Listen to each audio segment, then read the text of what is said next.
I'm sorry to interrupt, David, but please do me a favor and read this letter from Mr. Fairchild. Fairchild? What's Fairchild to me? He owns this theater. And I owe him 9 months back rent? Listen to this. Dear Belasco, this will introduce Mrs. Leslie Carter, the daughter of one of my closest and oldest friends. She has decided to go on the stage. I haven't time to eat, and he asks me to see society's stage hopefuls. I don't care if Fairchild owns this theater. I don't care if you owe him 9 years' rent. Nothing in the world will make me see this woman. David, please, for me. Oh. Which of you is Mrs. Leslie Carter? I am. Oh, how do you do, Mrs. Carter? Many young beginners come to me for advice. I tell them all the same thing. Get into harness. Work, work, work. See good plays and well-trained actors, especially mine. You keep your health, keep your figure, hang on to your money. And while you have it, don't lend it to actors. That covers all, I think. This has been a pleasure, Mrs. O'Connor. But, Mr. Belasco... I'm afraid you read Mr. Fairchild's letter too hastily, David. Is there something else? May I tell you? Quickly, please. I came to have you fit a play to me, Mr. Belasco. And, of course, me to the play. I should be best in comedy, but that remains with you. You see, Mr. Fairchild sufficiently interested to finance the whole arrangement. Has he seen you act? Oh, I never have. But I have the one great essential. Genius. Determination. With that and your coaching, I can acquire the rest. Occasionally, actresses start at the bottom. But I'd rather start at the top. How soon would you require a play? Would 3 weeks give you time? Nothing simpler. And then we can begin the coaching whenever you're ready. The prospect is unquestionably alluring, Mrs. O'Connor. Carter, Mr. Belasco, Carter. Good day, Mrs. Carter. But when do we begin? Well, give Mr. Harper your address. I'll contact you as soon as I have the time. Do you think he will soon? I've seldom seen him more impressed. Mrs. Peabody. Well, I'm timing a stage cross. I want you to read some lines for me. I will not. I'm a cook. How'd you know you're not an actress? I've seen some of yours, and I'm not that kind of a cook. Then cook me some coffee. I'm going out for a walk. Bubbling, bubbling. Oh, Mr. Belasco, I'm Mrs. Carter, Yes, Mrs. Carter. the one you were going to write a play for. Was I? I came to you with a letter from Mr. Fairchild. Did you? Oh, yes, I remember. Yes, you're the young society woman. I thought by now you'd have discovered how utterly fantastic your demands were. I should have been blunter. Now, if you'll excuse me, I'm in a hurry. Are you? Well, so am I. How do you know I can't act? It's obvious. You think so, because I walked into your exalted presence once and made a fool of myself. But since then, I've learned how presumptuous I was, and how far the great god Belasco sat beyond my reach. So I've come to apologize. And to tell you to your face that you'll wake up someday to find out you've missed the greatest bet of your life. That's Mrs. Leslie Carter. Don't forget the name. Young woman, your talent is mostly brazen assurance. You'll find out I've more talent in my little finger than all the anemic actresses you've ever trained. And as for a play, now that I know your shell of mine, I'll write my own. Here, come in here. Let's see if you have got something. Come on, come on, come on. Oh. Now, you're a young housewife. You're crossing the stage to the garden gate to greet your husband. You're thinking aloud of your happy home life. There's blithe, wholesome confidence in what you say. Now, let's see you do it. The table is the gate. Come on. The table's the gate, yes. Merrily swinging on briar and reed, close to the nest. What is this? It doesn't matter. Read it. Come on. Merrily swinging on briar and reed, close to the nest of his little dame, Robert O'Lincoln is calling his name. O'Lincoln. Oh, this is crazy. Can't you show blitheness? Not with this stuff. The words don't matter. Give me the gay spirit. Now, come on, again, again.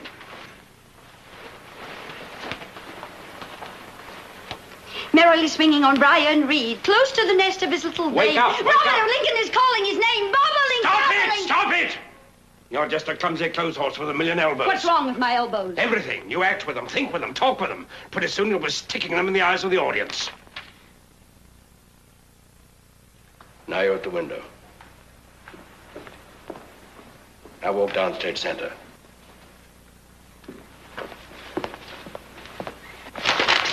No. Can't you keep them into your sides? Why can't you relax? Well, how can anyone relax with you? You could relax in an earthquake if you'd only do what I tell you. Take your hair down. What? Oh, please, I want to help you. Charles, give me this platform at the center. Next. Don't be frightened. Drop everything. Your parts, your arms, your legs, your brain, whatever you got. Now, may I? Relax. That's it. That's it. Now, just remember, you're suspended by a rope from the center of your head to the ceiling. You're walking on air. You're not self-conscious, you're not awkward now, are you? You can be frightened to death, but you can make an entrance and hold any audience. They can hiss you, jeer at you, throw dead cats at you, but they can't destroy your poise. If you just remember, you're suspended from the ceiling by the red hair of your head. So. Thank you, Mr. Belasco. I'll never forget what you've just taught me. I let you down, David. I'm sorry. I can make an actress of you. I know I can. David Belasco can make an actress out of a telegraph pole. And don't worry. They'll be laughing at me, not you. Good night. Who do you think you are? I am David Belasco. Excuse me, please. Mrs. Carter, Mrs. Leslie Carter. Where do I find her? She's upstairs. Which room? End of the hall. Thank you. Why do these places always smell either of cabbage or cauliflower?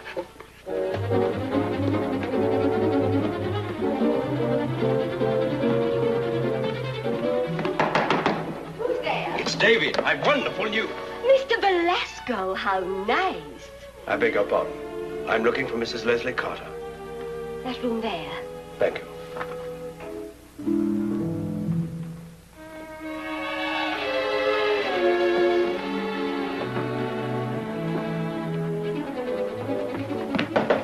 Who's there?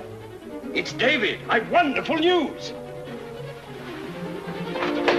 Mr. Belasco, really? Sorry, Mother. Good news grows stale with waiting. I found a new play for you, Caroline. A great play. My daughter isn't interested. Not interested? Since when? But of course she's interested. Sit down. Let me tell you. It's perfect for you. You're a poor little French peasant, but beautiful. Oh, so beautiful. And you're in love with a young student. Romance. Beautiful, exquisite romance. Act 2. Paris. Wonderful evenings on Montparnasse, watching the stars flicker over the spires of Sacré-Cœur. Ecstasy, sheer ecstasy. Oh, and then the lights of Paris dazzle you. You want to become a part of them, you do a foolish, tragic thing. I'm telling you the story of your next play. You can't walk out on me right in the middle. But I did. As her mother, I thoroughly approve. Caroline is leaving New York. Why? Where are you going? To get married and then to Scranton with my husband. Married. Husband, Scranton. I might have expected this. Goodbye. I'm sorry, David. I don't mean to seem ungrateful. You came to me one night determined to be a great actress. Are you still of that mind? Yes, but I tried to start at the top and failed. Now I'll try another way. Then get this into your head. There's nothing so selfish as art. And to succeed, you have to sacrifice everything to it. Every interest in friends, home life, domesticity, love. You've got to be selfish, self-centered, hard. Can you do it? If you feel you can't, give up the theater, give up your ambition, give up your son. Go back to the sticks and grow old, mourning the success you might have had if you'd listened to me, David Belasco. I go now. David, wait. You have a play for me. A perfect play. Why are you willing to risk it on me? To prove my judgment is right. What else do you think? When do you start rehearsals? Caroline, you mustn't. 10 o'clock tomorrow morning. I'll be there. Thank you, Caroline. The scene is finished. Either applaud or get out of the way.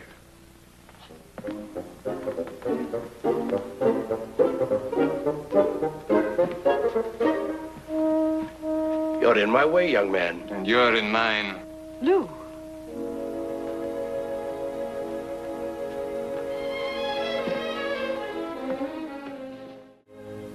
Why do you turn from me? Am I less beautiful than I was 2 years ago?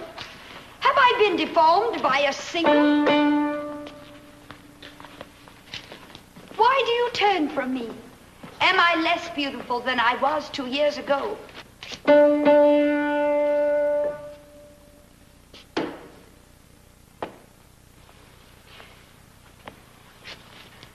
Why do you turn from me? Am I less beautiful than I was 2 years ago? Have I been deformed by a single mistake? By all the furies, this is impossible. Live, breathe, act like a human being. That's what you are, you know, a human being. Now, you did this perfectly yesterday. You did it the day before. Where did you learn this new trick? What am I doing now? Or did you imagine, my dear child, that you were pleading with your lover? I was trying to. I beg to contradict you, Mrs. Carter. You were trying to render she is only a bird in a gilded cage, and you doing that atrociously. Oh, well, I don't know what I'm doing now. Well, so long as we're honest about it, there's hope. And please keep the speech in key. Key. Here's your tone. No, here. Now, please try it again and suffer. Suffer even more than I am suffering now. Charles, please. Proceed, please, Mrs. Carter. Why do you turn from me? Am I less beautiful than I was 2 years ago? Have I been deformed by a single mistake? Have the tears I've shed burned ugly scars across my face? No. Please, may I show you? Go and sit down over there. Turn round. Watch me. Why do you turn from me? Am I less beautiful than I was 2 years ago? Have I been deformed by a single so-and-so? Have the tears I've shed burnt ugly so-and-sos across my so-and-so? Look at me. You loved me once.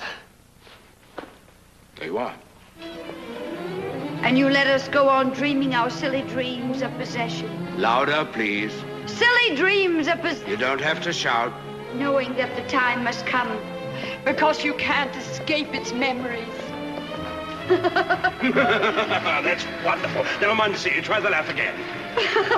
Louder. Brighter. More clearly. Come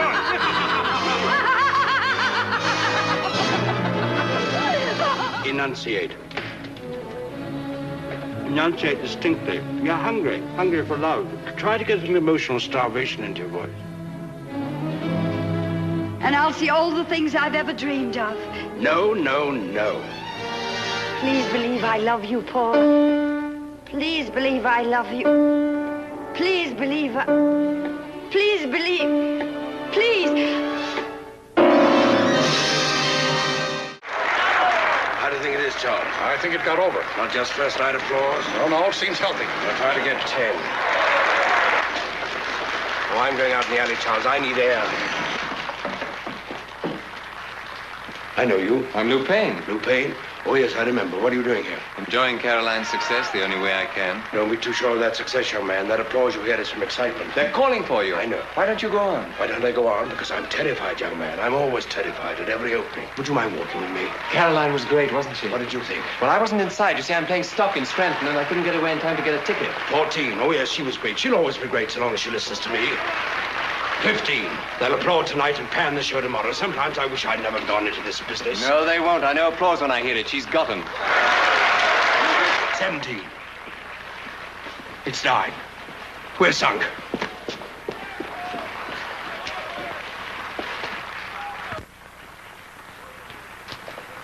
Will you give Caroline this flower for me? 20. What? Oh, you're sure. Oh, how very touching. The single flower that means more than all the towering bouquets. 21. We've done it, I think. How many? 22, Governor. You better go on. They're getting tired.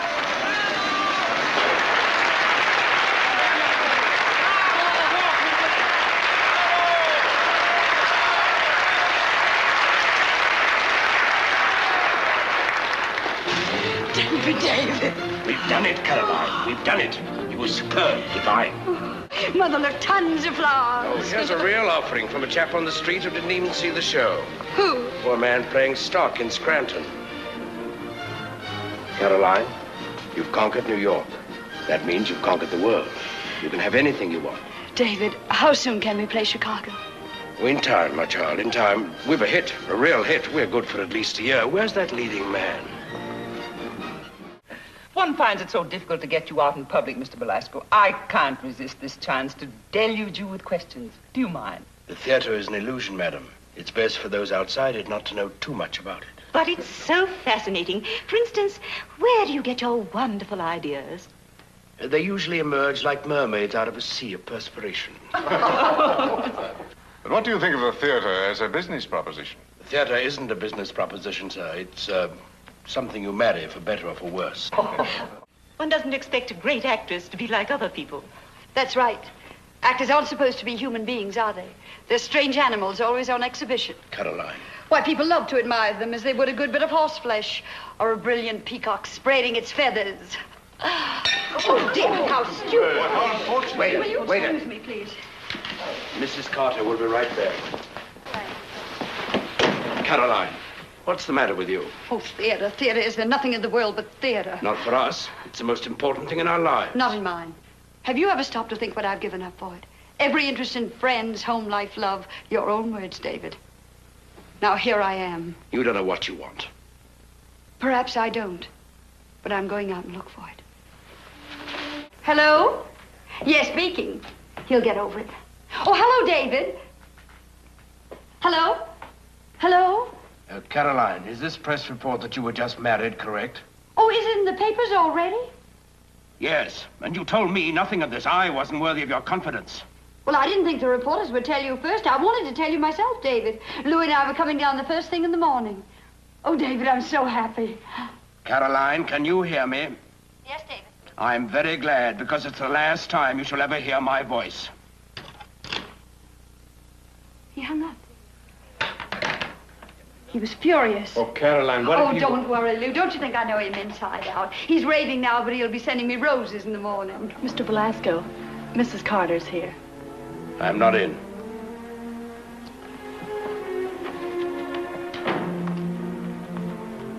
Governor, I think you should see her. Charles, I didn't ask for your advice. The incident of Mrs. Leslie Carter is closed. Now, you go out and tell her so.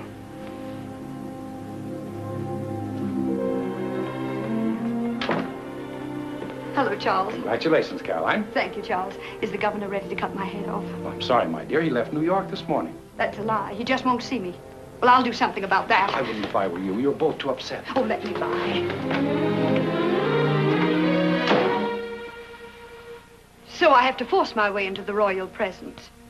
And how long is this high indignation to last? So long as the efforts of so many years are meaningless to you. Yes, they are meaningless. That's why I wouldn't go on with my hollow existence, being married to nothing but a theater. You seem to forget the grotesque young creature who once coolly asked to be catapulted into fame overnight. It's quite a climb from that to the present Mrs. Carter. Don't you think others would have discovered my genius? When I found you on my doorstep like a drowned puppy in the rain, what landed you there? Genius? Or was it cheap emotionalism, unbridled temper, and the assurance of a foolish young woman? I took these very qualities that had made your life a failure. I gave them discipline, balance, purpose, and turned them into an art until the whole world could see the genius that I had built up in you. Now you're flaunting it in my face. So I was just part of your puppet show, was I? And you pulled the strings? Yes, I pulled the string. Well, I'm tired of it. I'm tired of it, I tell you. And if the public thinks I can't act without you, it's high time I showed them, and I'll do it. Good luck, then. Don't think I'll ever humble myself to come to you again. When you need Leslie Carter, you'll come to her. I have my pride, too. I'll never come until you send for me. All right.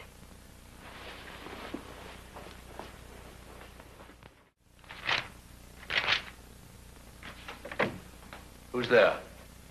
I'm Lou Payne. How'd you get in here? There was no one outside, so I... There will be in the future. What do you want? I've come to beg you to help Caroline. There's nothing I can do for her. You made her great once. You can do it again. She had greatness in her. I only showed her how to use it. Then show her again. It doesn't matter that she'll lose every cent she had if the show flops. But it does matter if she loses herself, loses her grip on life, even her desire to live. You've got to help her. I'm sorry, Mr. Payne. The Carter incident is closed.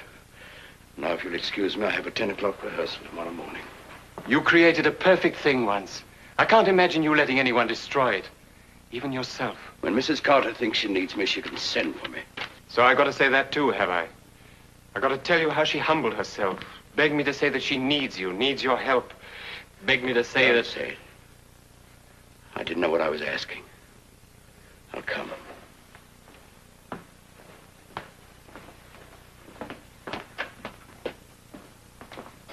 There was one woman who could have filled my heart to overflowing. You should have framed her and hung her up with the rest of your etchings. Oh, no, no, no. No, no, no. Caroline, have you forgotten everything? Can't you keep them in? You remember? Into your side. David. Caroline, I'm glad Lou came for me. It was very foolish. Lou went to you? Is that why you're here? Oh, Lou, how dare you go begging to him? You know I'd rather die than ask him to help me. Now, everybody, I know this play. There's nothing to fear. It should be a success if the right woman plays it and if she has enough humility to be shown how. Now, we pick it up from the heartline. No, we do not pick it up from the hotline. Of course, if you're not yet ready to be shown. If I'm not ready for one of your famous lessons in humiliation, you mean. Caroline, darling. Be quiet. He's right, Caroline. How dare you? I give up. That's no way to talk. Well, if the governor can't handle her, who can? I came here to help. You came here to satisfy your vanity. Caroline, you know you need me. That's right, gloat. I'm down. I need you, so gloat. Haven't you any sense of responsibility? Yes, and see what he's brought me to. You're acting like a spoiled child. You can't talk to her like that. If you had any backbone, you would. I only came to prevent a needless failure. Failure, that's what you're like. Wait,